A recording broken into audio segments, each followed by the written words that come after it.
No!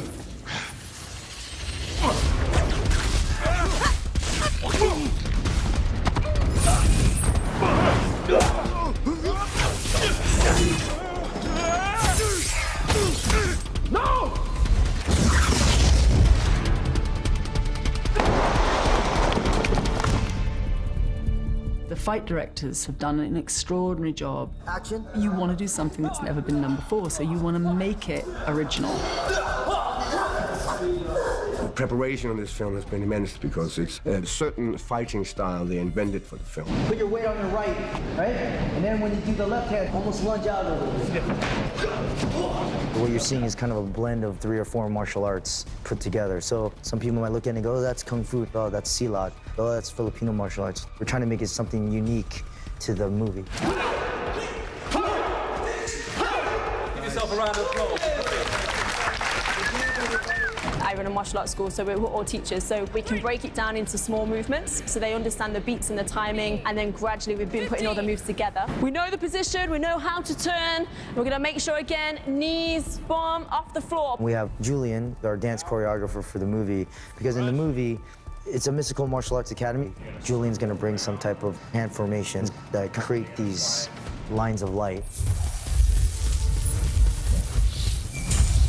I've been dancing for 10 years now and have a black belt in karate. So I think putting those two together made me uniquely qualified for making the gestures for the magic moments in the movie. I do hip hop and I do popping and tutting. And tutting is only arms and hands. And then it also breaks down even smaller to finger tutting, which you're doing boxes and shapes with just your fingers. And then it can get really funky where you're just kind of like doing alien fingers. Jojo is doing the fight scenes. I make the gestures to materialize these weapons and powers, and he gets to fit those things into the actual fight scenes. Go! Look at that. That looks A little high off the feet. Get momentum. 3, 2, 1, action! some type of motion to get you for that reason.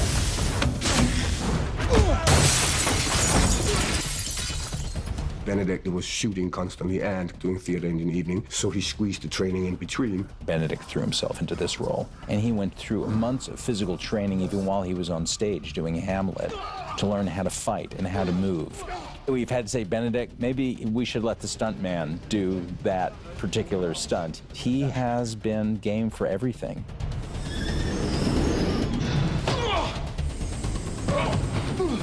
You have to be incredibly fit. I mean, I started working out for this film, not just to fill the suit, so to speak, but also just to be able to take knocks, to be able to do multiple takes of fight scenes over 5 days. Fight! Fight as if your life depended on it!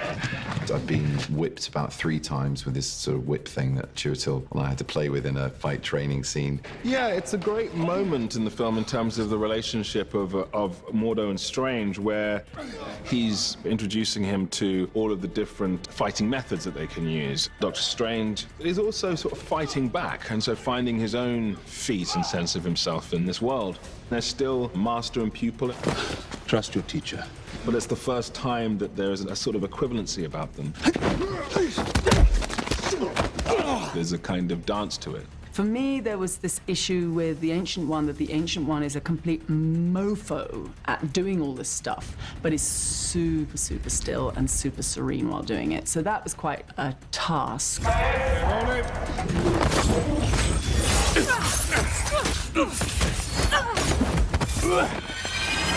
Because generally speaking, when you're slicing people to bits, you kind of want to show it in your face. The style of the martial arts is very kung fu because they're like Shaolin monks, these characters. Although my character is described as a zealot, so he's a bit more bullish in the way he fights.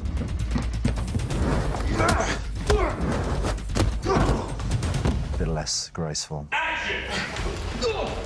I've been hit in the face, I've been kicked in the stomach quite hard, I've been punched twice. I've tripped over the cape. That's not so superheroic, but very funny. 3, 2, 1, go. And then there's also a lot of wire work in the film.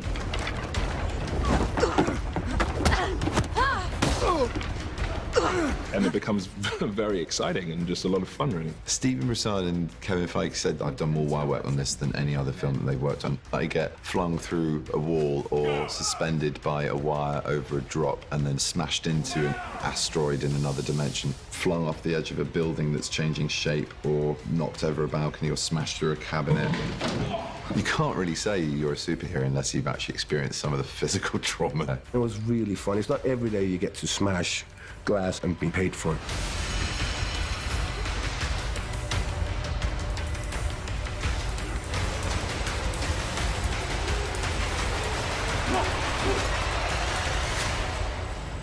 Yeah, it's all good fun and games, isn't it?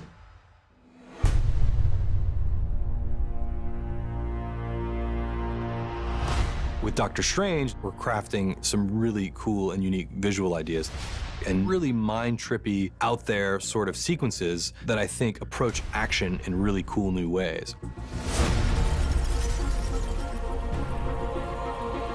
We're dealing with other dimensions. We're dealing with other possible realities. We're dealing with magic. There's a lot of real-world live action in this film, but there's also the most extraordinary effects, and the importance of the environments and the action in those environments has never been richer. So I think it's a great cinematic ride. In terms of visual effects, there's things that haven't been seen before. The visuals are remarkable. We wanted to expand people's minds. Open your eye.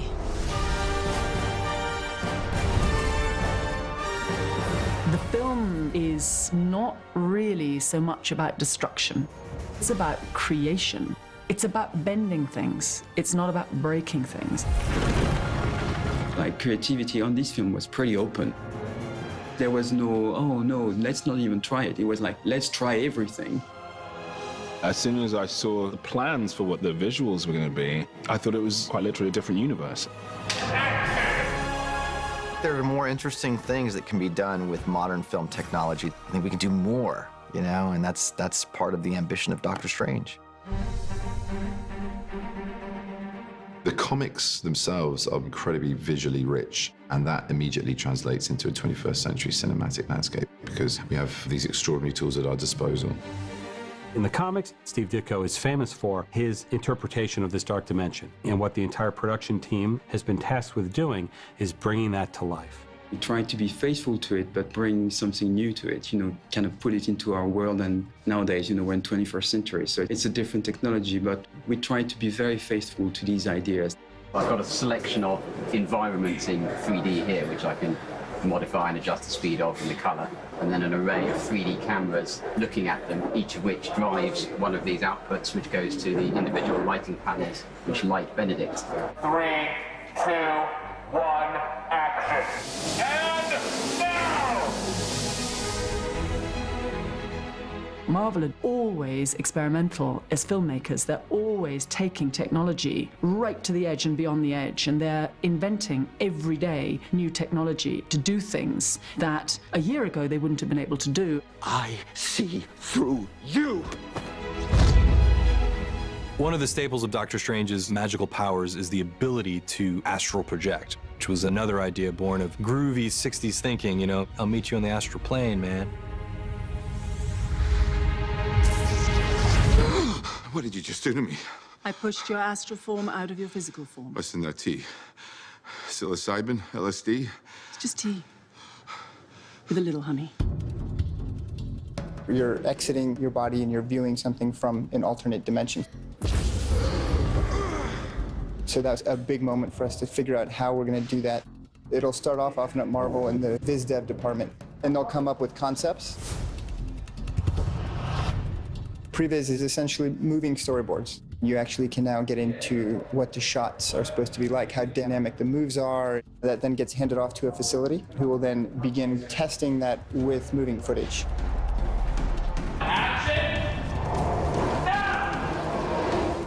We're testing today the astral push moments, and in those moments we're shifting into a high speed. So we're testing frame rates as well as camera speeds in order to do that.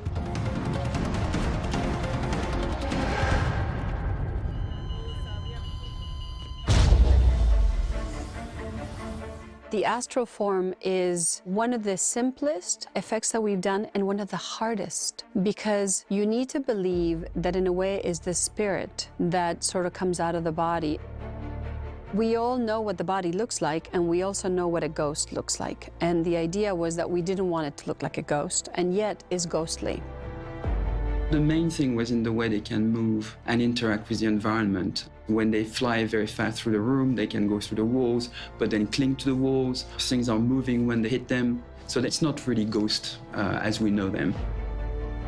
By far, my favorite scene in the movie is with the Ancient One and Doctor Strange in the balcony of the hospital, where she's watching that moment of lightning. Look at me, stretching one moment out into 1,000, just so that I can watch the snow. We wanted the light to change in the room when this moment happens, so that you could feel that you're in a different dimension, but you wanted to stay connected. It's such a delicate balance. Dormammu dwells in the dark dimension, beyond time. Doctor Strange really did introduce a whole nother aspect of the Marvel comic universe, which was the aspect of other dimensions. And it's fascinating because since that time, dimensional theory has advanced so much. The notion that there are surrounding dimensions that we don't have the ability to perceive. And we all liked the idea of taking the science of that very seriously and using that as a way into the Marvel Cinematic Universe. The dark dimension. Dormammu is coming. Setting up the stakes of believability that these dimensions exist and that they're dangerous, I think requires a certain seriousness as you approach it. That doesn't mean the movie's not fun. It just means the world is real, these people are dangerous. We have a fight in the streets of Hong Kong where we have to create a feeling that time is either stopping, slicing, or reverting.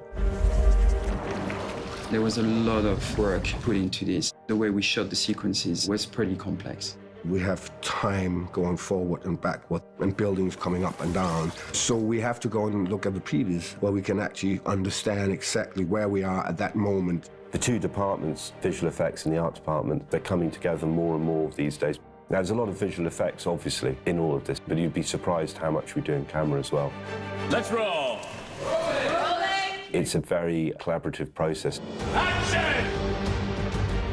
I was really interested in making a movie where the visual effects were always used to do something new and were used to create scenes that were unexpected and not quite like anything we've seen before. I'm such a kind of techno geek when it comes to filmmaking technology, and the visual effects team on this out there that are from another planet. The magic people behind the screen make this look like something we've never seen before. Dormammu, I've come to bargain. It's going to be a stunning visual effects fest.